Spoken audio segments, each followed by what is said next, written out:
ચાલો મિત્રો, દાખલા નંબર 2.1 નું 17 સિરિયલ નંબર છે, આપણો 7મો દાખલો આવે. મેં પહેલા જ કીધું કે 2.1 અને એના ઉદાહરણના તમામ દાખલાઓમાં આપણે આડાઅવળી લાગશે ક્રમ, કારણ કે આપણે એક સરખા પ્રકારના દાખલાઓને ભેગા કર્યા છે. સૌથી પહેલા આપણે અગાઉના દાખલામાં જેમ કર્યું હતું એ જ પ્રમાણે sin ઇન્વર્સ x બરાબર થીટા કરી દીધું. ઓકે, હવે આનું x થશે sin થીટા માં રૂપાંતર, x નું વિકલન થાય dx અને sin થીટા નું વિકલન થશે cos થીટા d થીટા. આટલી વાત ક્લિયર થઈ જાય તો હવે આપણે એને આપણા સંકલિતના વિધેયમાં મૂકીશું.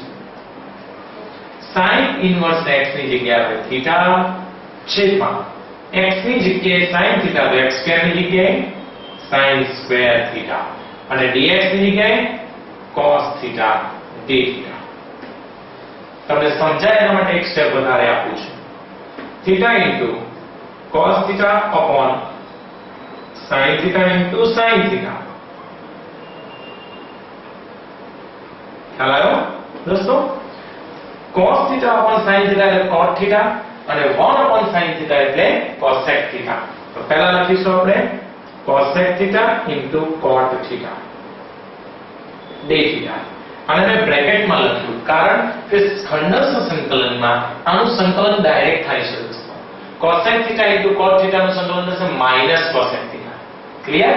ચાલો હવે થીટા એઝ ઇટ ઇઝ સંકલન કરીશું cosec theta into cot theta d theta minus મોટા સંકલનમાં બ્રેકેટમાં વિકલન કરીશું d by d theta into theta નું સંકલન થીટાની સાપેક્ષ ઇન્ટુ સંકલન કરીશું cosec theta into cot theta d theta અને વિકલન આપણે થીટાની સાપેક્ષ કોઈ પણ વસ્તુનું વિકલન કરીએ દોસ્તો તો આન્સર એનો 1 આવશે. ચલો થીટા આનું સંકલન થશે માઈનસ cosec થીટા માઈનસ થીટાનું વિકલન થશે 1 અને સંકલન થશે minus cosec theta d theta. Clear? હવે તમને એવું લાગે છે કે cosec થીટા નું સંકલન શું થાય? સંકલન થશે એના તમે જાણો છો સેમેસ્ટર 3 મુજબ. મને એવી ઈચ્છા થઈ છે કે હું અહીંયાથી અધૂરો છોડી દઉં દાખલો, કે જેથી મને ખબર પડે કે તમને સેમેસ્ટર 3 કમ્પ્લીટ આવડી હતું, એના સૂત્રો બરાબર શીખ્યા. અહીંયાથી માઈનસ માઈનસ પ્લસ તમારે કરવાનું છે, આ માઈનસ તમારે કરવાનું છે અને અંતમાં શું કરવાનું છે બરાબર સમજી લો. થીટાની જગ્યાએ તમારે મૂકવાનું છે sin ઇન્વર્સ x.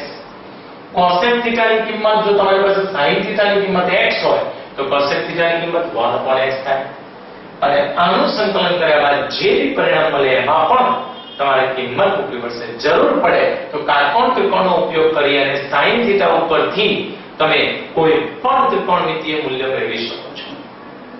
તો આટલું અધૂરું કામ તમે કરશો, વિશ્વાસ છે મને કે તમને આવડશે જ. ચાલો નેક્સ્ટ.